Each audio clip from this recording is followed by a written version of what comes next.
So we're told that Jesus healed them all. Not one of those who came for blessing or refused. And we need to pause just for a moment to think about that. You have to notice here the great generosity of God. It's likely that a number of these people, maybe many of them, perhaps even the majority, came not so much to hear the wisdom of Jesus, but to be healed primarily because they knew that he was healing. They might not, some of them, many of them, who knows, might not have cared anything about his instruction. They cared, however, about his power to heal, and that's what they wanted. Now, and you would think, and I would think, that they would not receive blessing because they didn't really come to learn. They just came for benefit. But Luke emphasizes Jesus healed them all. And often, you see, this is sort of a rebuke to us because we're often concerned that somebody somewhere is going to get something he doesn't deserve. We're always concerned that somehow we're going to give too much.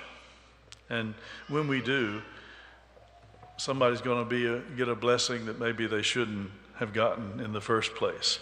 This is kind of the whole attitude behind, do I have to tithe? Do I have to tithe?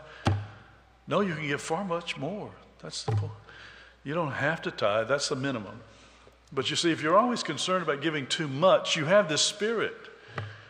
It's the wrong spirit. It's the exact opposite spirit that God has.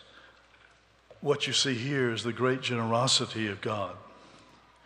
And he must be generous because no one is worthy of his blessings. No one deserves the good things he receives every day with both hands from God.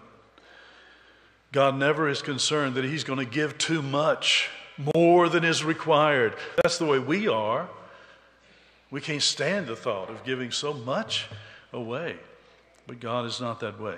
He gives exceedingly abundantly above all that we can ask or think. There's a wideness in his mercy and generosity that we often don't see and refuse to acknowledge, but it's real. And you need to remember it because that's why you're here this morning. If there wasn't a wideness and a generosity in God that couldn't be counted, you would be dead.